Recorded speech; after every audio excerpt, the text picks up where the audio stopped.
Queen Zira stood alone in her vast throne room, her purple skin pale with worry. The crystal walls around her showed scenes of her dying world. Empty cities stretched across the planet's surface. The markets that once buzzed with life now stood silent. Her people, the Valdris, were slowly disappearing. 5 long years had passed since the plague began. It was not a sickness that killed the body, but something far worse. It attacked their ability to have children. Month after month, no new babies were born. The royal doctors tried everything they knew, but nothing worked. The Valdris faced the end of their entire race. Zira touched the golden crown on her head. It had been worn by 50 queens before her.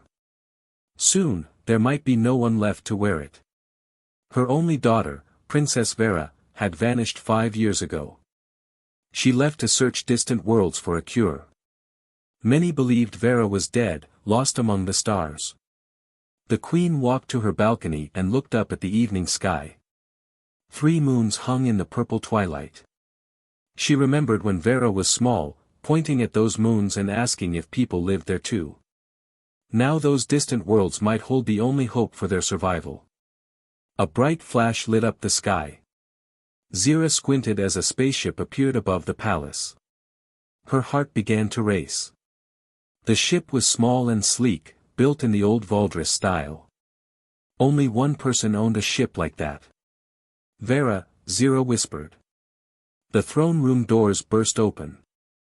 Palace guards ran inside, their faces excited and confused. Captain Rico, the head of royal security, bowed quickly. Your Majesty, Princess Vera has returned. Her ship is landing in the royal courtyard right now. Zira felt her legs go weak. After 5 years of silence, her daughter was alive. She hurried through the palace halls, her royal robes flowing behind her. Other members of the court followed, whispers spreading like wildfire. The royal courtyard was packed with people. Nobles, servants, guards, and advisors all crowded around the landing pad. Vera's ship settled onto the ground with a soft hum. Steam rose from its engines. The ship's door opened with a hiss. Princess Vera stepped out first. She looked older now, with new scars on her arms and a confident way of moving. Her purple skin had a healthy glow that Zira had not seen in any Valdris for years. But what shocked everyone was what happened next. A second figure emerged from the ship. It walked on 2 legs like a Valdris, but its skin was a strange pale color. It had hair on its head that was brown like tree bark. Its eyes were small and round, not large and oval like proper eyes should be. The creature was clearly not Valdris. The crowd gasped. Some people stepped backward in fear. Others pointed and stared. Queen Zira felt her heart sink. Had her daughter been captured by aliens? Was this creature holding her prisoner? But then Vera did something that made the whole crowd fall silent. She took the alien's hand in hers. She smiled at it with love and happiness. This was not a prisoner or captor. This was something much more shocking. Mother, Vera called out, her voice carrying across the courtyard. I want you to meet Ben. He is my mate. The word hit the crowd like thunder. Mate. Among the Valdris, choosing a mate was sacred. It meant joining lives forever. It meant planning to have children together. And Vera had chosen this alien creature. Lord Thane, the chief advisor, stepped forward. His face was dark with anger. Princess, what have you done? This creature is not one of us. It cannot be your mate. His name is Ben, Vera said firmly. And he is from a species called humans. I have spent 2 years living among them. They are good people, and Ben is the bravest and kindest person I have ever met. The crowd erupted in angry voices. Some nobles shouted that this was against their laws. Others called it a disgrace to the royal family. A few guards put their hands on their weapons, ready to arrest the human if ordered. Queen Zira walked slowly toward her daughter. The crowd parted to let her through. She stopped a few steps away from Vera and the human called Ben. Up close, she could see that he was young, probably the same age as Vera. His strange eyes looked nervous but determined. Vera, Zira said quietly, explain to me what this means. Vera squeezed Ben's hand and looked straight at her mother. The humans have something we have lost, mother. They can still have children. Their bodies fight off diseases that would kill us. They heal faster than we do. They live longer than we do. And most importantly, their genes can mix with ours. More gasps came from the crowd. The idea of mixing Valdris genes with alien genes was unthinkable to many. I have seen it work, Vera continued. On the human worlds, there are already some mixed children. Half human, half Valdris. They are healthy and strong and beautiful. They carry the best parts of both species. Lord Thane stepped forward again. This is impossible. Our scientists have studied this for years. No alien species can mate successfully with Valdris. Ben spoke for the first time. His voice was calm and steady, even though hundreds of hostile eyes stared at him. With respect, Lord Thane, your scientists never studied humans. We are different from other species you have met. Our bodies adapt and change more easily than most. You dare speak in the presence of the Queen, another noble shouted. Know your place, creature. His place is beside me, Vera said sharply. And if you insult him again, you will answer to me. Queen Zira studied the human carefully. He stood straight and unafraid, despite being surrounded by people who clearly wanted him gone. His strange eyes met hers without looking away. There was something in his face that reminded her of Vera when she was small and determined to do something others said was impossible. You claim your people can save our bloodline, Zira said to Ben. But our laws are ancient and clear. The royal family cannot mate with outsiders. To break this law would end our dynasty just as surely as the plague. Your Majesty, Ben said with a respectful bow, I understand your laws. But I also understand that sometimes old laws must change to let people survive. I have spent months learning about your culture and history. I respect your traditions. But I love your daughter, and I believe together we can find a new way forward. Lord Thane laughed bitterly. Pretty words from a primitive creature. Do you think sweet talk will convince us to throw away thousands of years of tradition? I think proof will convince you, Ben replied. Give me 3 days. Let me show you what humans can do.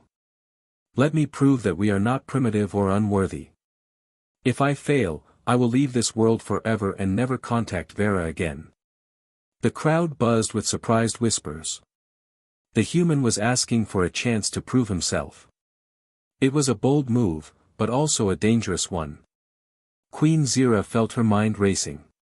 Her people were dying. Traditional medicine had failed completely. Maybe it was time to consider impossible solutions. But if she allowed this human to try and he failed, the royal court might revolt. If she refused to let him try, she might be throwing away the only real hope they had. 3 days, she said finally. The crowd fell silent again. I will give you 3 days to prove your worth, human Ben. But know that the tests will not be easy. Our nobles will not make it simple for you. I do not want it to be simple, Ben said. I want to earn the right to stand beside Vera and help save your people. Lord Thane's face grew red with anger. Your Majesty, this is madness. We cannot seriously consider allowing this alien into our royal bloodline. We cannot seriously consider letting our people die while we cling to old rules, Zira replied. The human has asked for a chance. I will give it to him. Prepare the traditional trials. If he succeeds, we will discuss his proposal. If he fails, he leaves forever. She turned to Ben. Do you understand what you have asked for? The trials are designed to test every aspect of a potential royal mate. Many Valdris nobles have failed them. You are not even of our species. Ben nodded. I understand, Your Majesty. I am not asking for special treatment because I am different. I am asking for the same chance you would give anyone who wanted to marry your daughter. Vera smiled and squeezed his hand again. You will not be alone, Ben. I believe in you. The trials begin tomorrow at dawn, Queen Zira announced to the crowd. Until then, the human will be our guest. He will be treated with the respect due to someone who might become a member of our royal family. This last statement caused more angry murmurs, but no one dared argue with the queen directly. As the crowd began to scatter, Zira approached her daughter and Ben. Up close, she could see the love between them was real.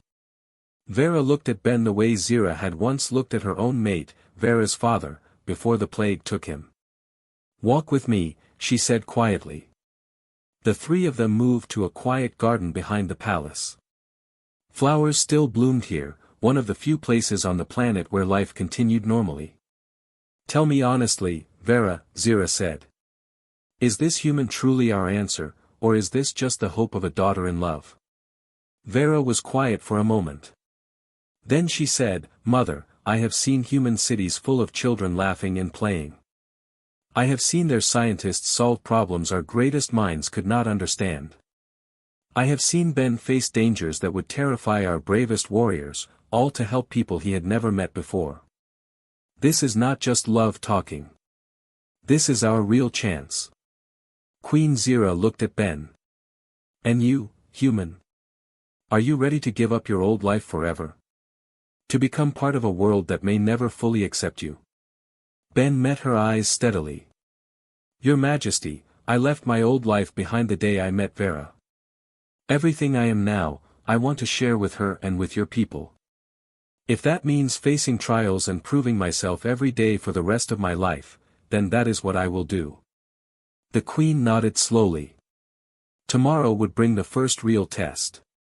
But tonight, for the first time in 5 years, she felt something she had almost forgotten. She felt hope. The sun rose over the Valdris capital like a purple flame.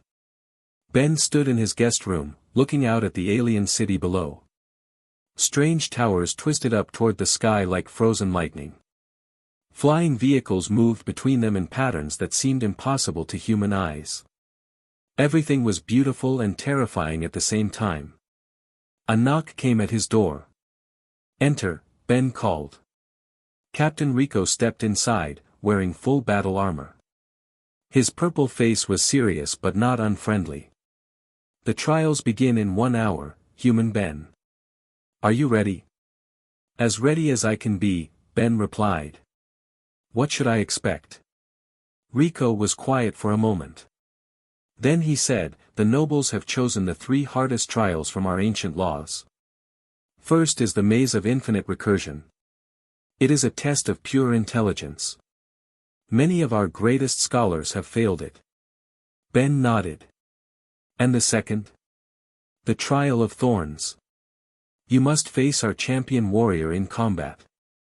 Lord Kess has never been defeated. He has agreed to fight you personally. Rico's expression grew darker. He does not like humans. I understand, Ben said. And the third trial? The healing challenge. You must save the life of someone who is dying, using only your knowledge and skills. No Valdris technology will be provided to help you. Ben felt his stomach tighten. These trials were designed to make him fail.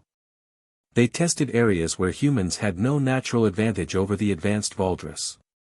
But he had promised Vera he would try, and he never broke his promises. Captain Rico, Ben said, may I ask you something? Of course. Do you think I have any chance of success? Rico studied Ben's face carefully. Honestly? No. These trials would be difficult even for a Valdris noble. For an outsider with no understanding of our ways, they seem impossible. But you do not seem happy about that, Ben observed.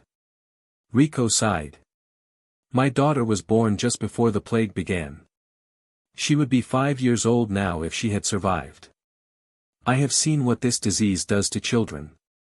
If you truly offer hope for our future, then I want you to succeed, even if it means changing everything we believe. Ben placed a hand on Rico's shoulder. Thank you for your honesty. That means more to me than you know. They walked through the palace halls together. Other Valdres they passed stared at Ben with expressions ranging from curiosity to disgust. Some whispered behind their hands. Others turned away completely. Ben kept his head high and his steps steady. The trial chamber was enormous, with seats rising up in circles like an ancient arena. Hundreds of Valdres filled the benches. At the center of the room stood 3 doors, each leading to a different trial. Queen Zira sat on a raised platform, with Vera beside her. Lord Thane and other nobles clustered nearby, their faces eager with anticipation. Human Ben, Queen Zira's voice echoed through the chamber, you have requested the right to prove your worth as a mate for Princess Vera. The trials you face today have been used for 1,000 years to test those who would join our royal bloodline. Do you still wish to proceed? I do, Your Majesty, Ben replied, his voice clear and strong. Then let the first trial begin. Enter the Chamber of Infinite Recursion. Ben walked to the first door. It opened with a soft hiss, revealing a room filled with floating geometric shapes made of pure light. The shapes moved in complex patterns, shifting and changing as he watched. In the center of the room stood a simple chair and a control panel. The door closed behind him. A voice spoke from hidden speakers, the maze of infinite recursion contains over 10 million possible pathways. Only one leads to the solution. You have 2 hours to find it. Begin. Ben sat in the chair and studied the control panel. It was covered with symbols he had never seen before. The floating shapes around him pulsed and spun in patterns that hurt his head to watch. This was exactly the kind of puzzle that Valdres minds were built to solve. Their brains worked differently than human brains, processing multiple complex patterns at once. But Ben remembered something his grandfather had taught him back on Earth: when you cannot go through a problem, go around it. Instead of trying to understand the mathematical patterns, Ben watched the shapes move like living things. He noticed that some seemed happy, dancing in quick spirals. Others moved slowly, as if they were sad. A few jerked and stuttered, like they were angry or afraid. Ben began to think of the maze not as a math problem, but as a conversation with creatures that could not speak. He touched the control panel gently, not trying to force a solution, but asking the shapes what they needed. One group of shapes began to glow brighter when he moved his hand in a certain direction. Another group grew dimmer when he made different choices. Slowly, Ben began to understand. The maze was not about finding the right mathematical answer. It was about listening and responding to the emotional needs of the patterns. Hour after hour, Ben worked. He ignored the complex symbols and focused on the feelings of the shapes around him. When they seemed happy, he encouraged them. When they appeared distressed, he tried to comfort them. Gradually, the chaotic movements became more organized. With 10 minutes left, all the shapes suddenly aligned in a beautiful spiral pattern. The maze dissolved, and a new door appeared. Ben had solved the puzzle of infinite recursion not through superior intelligence, but through empathy and intuition. The crowd gasped as Ben emerged from the chamber. Even Lord Thane looked surprised. The first trial is complete, Queen Zira announced. Human Ben has succeeded where many Valdres have failed. The second trial will begin immediately. Ben was escorted to the second chamber. This one was a large arena with sand covering the floor. Weapons of various types hung on the walls. At the far end, a massive Valdres warrior waited. Lord Kess stood nearly 8 feet tall, his purple skin covered in ritual scars. His 4 arms each held a different weapon. So, Kess rumbled, his voice like distant thunder, this is the primitive creature that thinks it can join our royal family. I will end this foolishness quickly. The arena doors sealed shut. A voice announced, Trial of Thorns. Combat until one participant yields or cannot continue. Begin. Lord Kess charged forward with terrifying speed. His 4 arms moved in a blur, swinging weapons that would have cut a human in half. But Ben was not there when the weapons arrived. He had already rolled aside, grabbing sand from the arena floor. Kes spun to face him, surprised by the human's quickness. "Running will not save you, little creature." "I am not running," Ben replied calmly. "I am thinking." Ben had no chance of matching Kes in strength or speed. The Valdris warrior was simply too powerful. But humans had survived on Earth by being clever, not strong. Ben studied the arena around him, looking for advantages that Kes might not expect. The walls were smooth crystal, but they had small cracks where weapon strikes had chipped them over the years. The lighting came from above, casting shadows in predictable patterns. The sand on the floor was not evenly distributed. Ben began to move, not attacking Kes directly, but leading him around the arena. Every time Kes swung his weapons, Ben made sure the strikes hit the arena walls instead of him.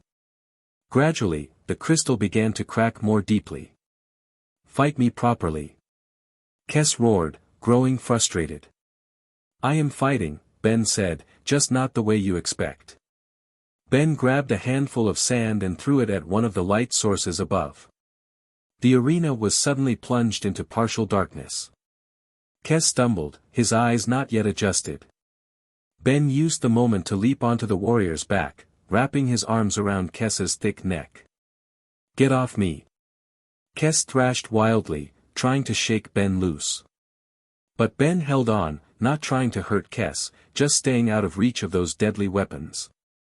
Kes spun and bucked, growing more and more tired. His movements became slower and less coordinated. Finally, Ben whispered in Kes's ear, "Lord Kes, you are a great warrior. I have no desire to humiliate you. But I cannot let you stop me from helping Princess Vera's people.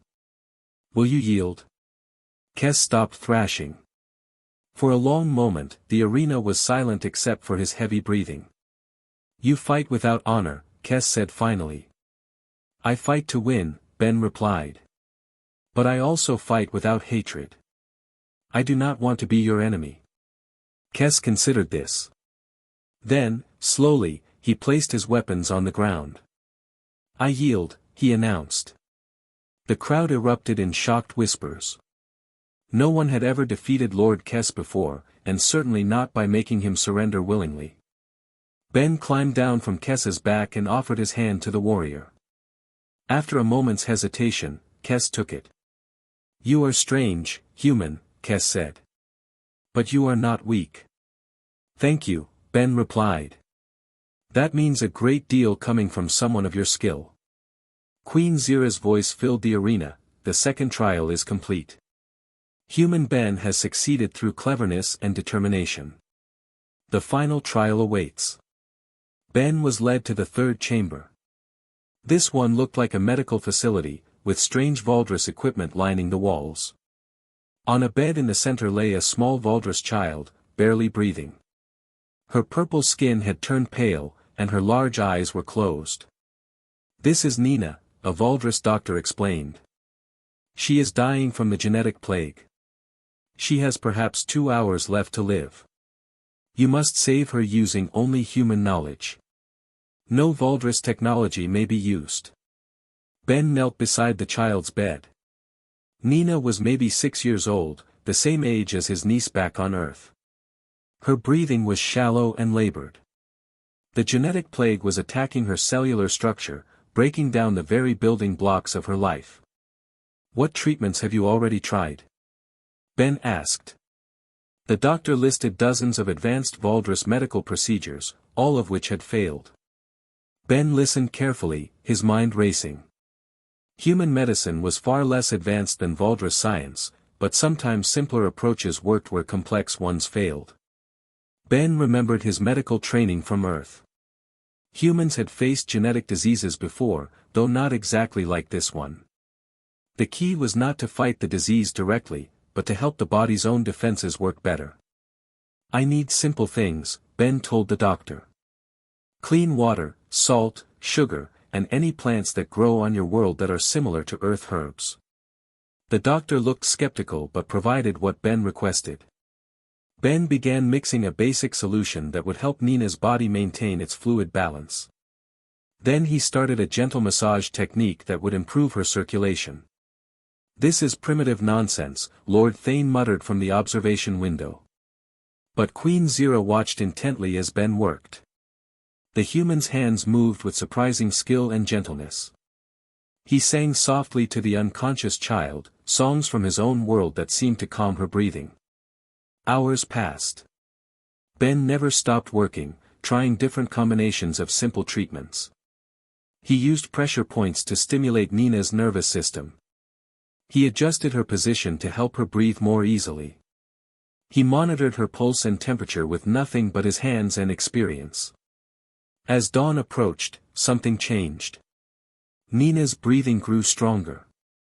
Color began to return to her pale skin. Her eyes fluttered open. "Hello there," Ben said gently. "How do you feel?" Nina looked up at him with wonder. "You are strange looking," she whispered. "But your hands are warm." The observing crowd fell completely silent. The child was clearly getting better, saved by nothing more than basic human medical knowledge and careful attention. Queen Zira entered the chamber personally. She looked down at Nina, then up at Ben. "How?" she asked simply. "Sometimes," Ben said, "the simplest solutions are the ones that work. Your people were so focused on fighting the disease that they forgot to take care of the patient. Human medicine teaches us that the body wants to heal itself. We just have to help it remember how." Nina sat up in bed, weak but alive. She looked at Ben with curious eyes. "Are you going to marry Princess Vera?" she asked. Ben smiled. "I hope so, if your queen will let me." Queen Zira studied Ben for a long moment. Then she turned to address the crowd that had gathered in the chamber. "3 trials have been completed," she announced. Human Ben has succeeded in all of them. He has proven his intelligence, his courage, and his ability to preserve life. According to our ancient laws, he has earned the right to be considered as a mate for Princess Vera. Lord Thane stepped forward, his face dark with anger.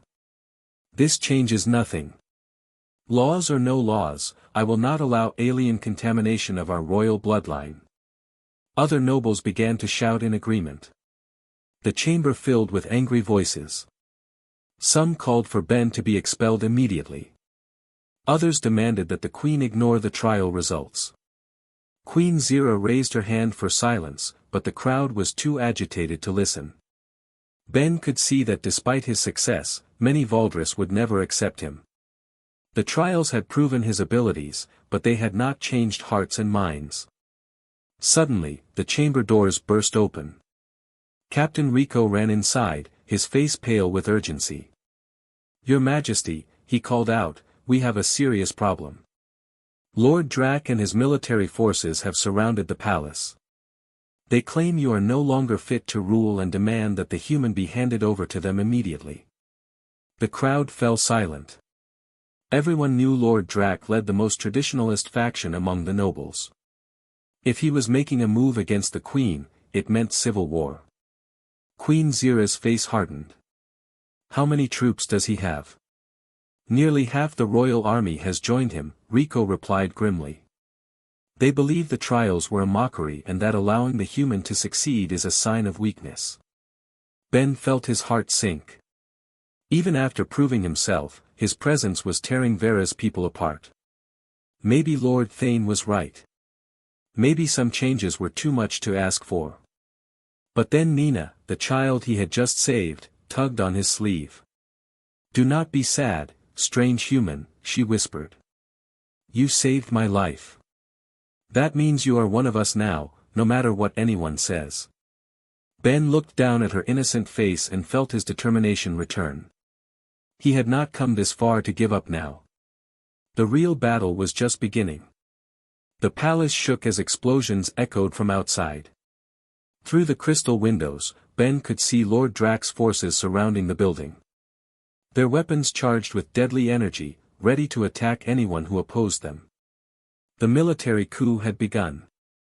Queen Zira stood tall despite the chaos around her. Captain Rico, how many loyal troops do we have? Maybe 200, Your Majesty, Rico replied grimly. Lord Drac has convinced most of the army that accepting the human will destroy our culture. They believe you have been weakened by desperation. Lord Thane stepped forward, his face twisted with anger. This is what comes of allowing aliens into our sacred spaces. Drac is right. You have lost the ability to rule wisely. Silence. Queen Zira commanded. I will not be lectured by cowards who prefer to watch our people die rather than try something new. Ben moved to Vera's side. The princess looked worried but determined. What can we do? She asked her mother. Surrender the human, Lord Thane suggested coldly. Give Drac what he wants, and this rebellion ends peacefully. Never, Vera said fiercely. Ben has proven himself according to our oldest laws.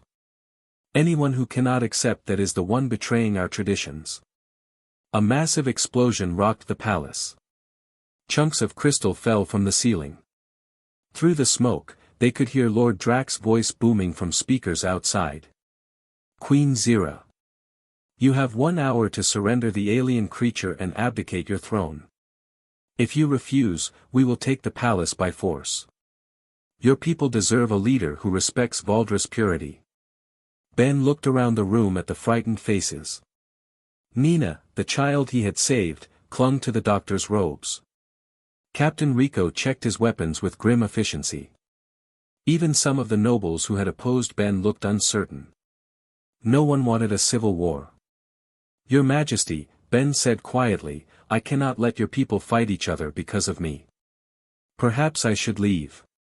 Absolutely not, Queen Zira replied firmly. You completed the trials fairly. You have earned your place here. If we give in to Drac's threats now, we will never be able to change when change is needed. But your people are suffering, Ben pointed out. They need unity, not conflict. Vera took his hand. Ben, you do not understand. This was always going to happen. The traditionalists have been waiting for an excuse to challenge my mother's rule. If it was not you, it would have been something else. At least now we have a chance to fight for something that could actually save our species. Another explosion shook the building. This time, part of the outer wall cracked. Drac's forces were not just threatening anymore. They were actively attacking the palace. Ben's mind began working the way it had during the trials. He studied the palace layout, thinking about defensive positions and escape routes. His human military training from Earth was different from Valdris warfare, but some principles were universal. Captain Rico, Ben said, how do Valdris armies usually fight? Rico looked surprised by the question. We use advanced technology and superior firepower to overwhelm our enemies quickly. Why? Because that is exactly what Lord Drac expects you to do, Ben replied. He has more troops and better equipment. If you fight him the traditional way, you will lose. What are you suggesting? Queen Zira asked. Ben pointed to a map of the palace on the wall. Humans learn to fight differently. When we face a stronger enemy, we do not meet them head-on. We use surprise, misdirection, and the environment itself as weapons. Lord Thane laughed bitterly. More primitive human nonsense. You think your crude tactics can defeat Valdris military science? I think, Ben said calmly, that Drac's forces are so confident in their superiority that they will not expect anything unusual. That gives us an advantage. Captain Rico studied Ben's face. What do you need? Small groups of volunteers who are willing to take risks. Knowledge of the palace's hidden passages and maintenance tunnels. And most importantly, people who trust that sometimes the old ways are not always the best ways. Queen Zira nodded. You have all of that. Captain Rico, gather 20 of our most loyal guards. Ben, show us how humans fight. For the next 30 minutes, Ben explained his plan. Instead of defending the throne room like Drac would expect, they would abandon the upper levels entirely. Small teams would use the palace's service tunnels to attack Drax's forces from unexpected directions. Meanwhile, the queen and the most important people would retreat to the palace's emergency bunker deep underground. "This seems like cowardice," one of the nobles complained. "We should face our enemies with honor." "We should face our enemies with intelligence," Ben replied. "Honor does not require stupidity." As they prepared to implement the plan, Nina tugged on Ben's sleeve again. "Are you going to fight the bad men?" Ben knelt down to her level. "I am going to try to stop them without anyone getting hurt if possible. Sometimes the best way to win a fight is to make the other person realize fighting is pointless." "You are very smart for someone with such small eyes," Nina said seriously. Despite everything, Ben smiled. "Thank you. That might be the nicest compliment I have ever received." The sound of marching feet echoed through the palace halls. Drax's forces had broken through the outer defenses and were advancing methodically through the building. Ben and his small teams disappeared into the maintenance tunnels just as the enemy soldiers reached the throne room. "Where is everyone?" they heard one soldier ask in confusion. Ben's team struck from 6 different directions at once. They did not try to fight the invaders directly. Instead, they disabled power systems, blocked hallways with debris, and created confusion wherever they went.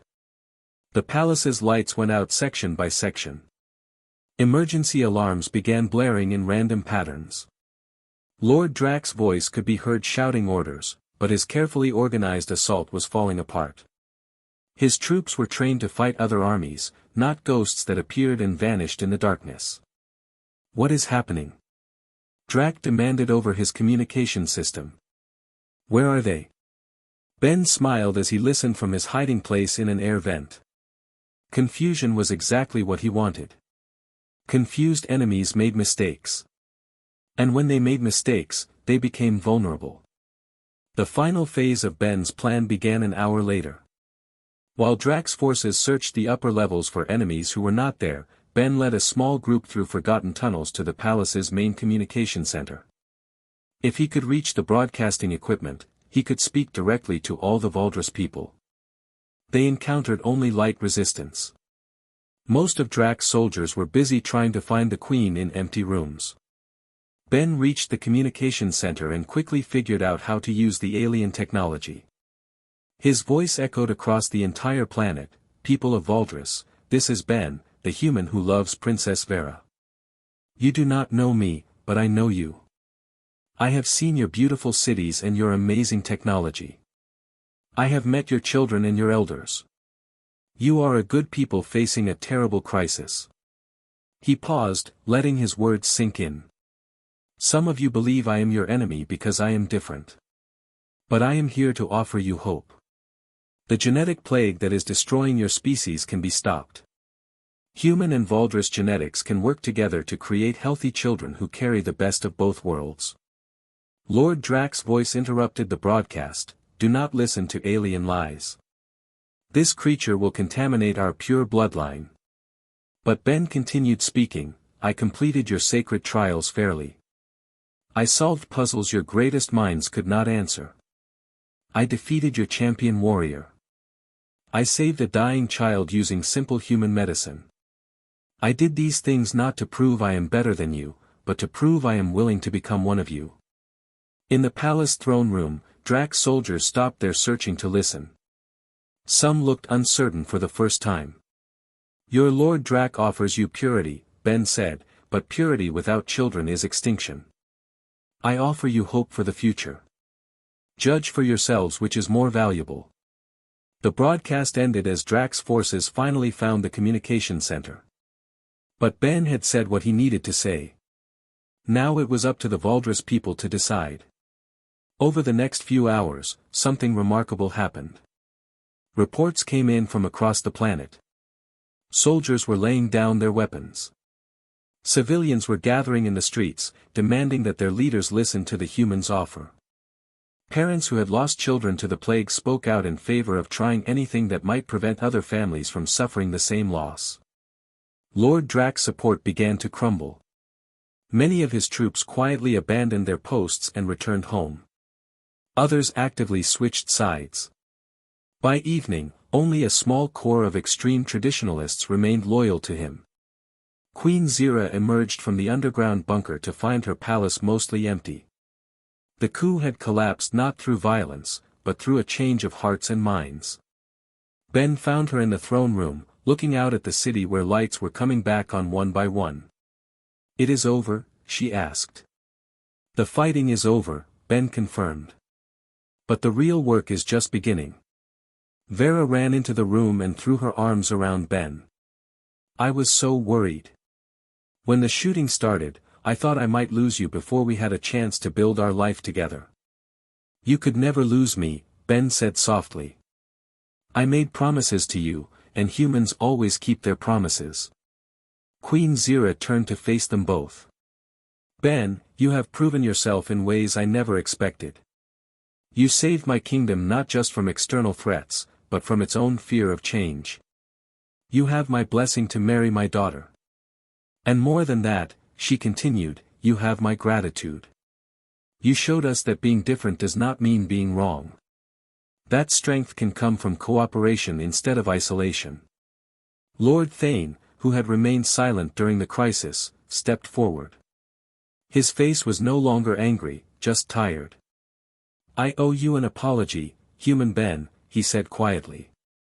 "I was so afraid of losing our traditions that I forgot traditions should serve the living, not the other way around. If you can truly help our children live and thrive, then you are more Valdris than I am." Ben shook the old noble's hand. "Thank you, Lord Thane. That means more to me than you know." 3 months later, the first Valdris human children were born in the Palace Medical Center. They were beautiful, with the large eyes of their Valdris mothers and the adaptability of their human fathers. Most importantly, they were completely healthy. Ben stood in the nursery, holding his and Vera's newborn son. The baby had purple skin like his mother but brown hair like his father. His eyes were large and curious, taking in everything around him with obvious intelligence. "What should we name him?" Vera asked. "Something that honors both our peoples," Ben suggested. "Something that represents the future we are building together." They decided on Hope, which translated beautifully into the Valdris language. It seemed perfect for a child who represented the salvation of an entire species. Queen Zira entered the nursery and smiled at her grandson. "He is perfect," she said. "Just like I knew he would be." Outside the palace windows, the city was alive with celebration. The genetic plague was already beginning to retreat as more mixed families were formed. Human medical techniques combined with Valdris technology were producing treatments that neither species could have developed alone. Ben looked out at the thriving city and felt a deep sense of satisfaction. He had left his old life behind to follow love across the stars. In return, he had found not just a wife and child, but an entire new world to call home. "What are you thinking about?" Vera asked. "I am thinking," Ben said, "that sometimes the most impossible dreams are the ones most worth chasing." Little Hope made a soft sound in his arms, as if agreeing. The future stretched ahead of them, full of possibilities that neither species could have imagined alone. And for the first time in years, that future looked very bright indeed.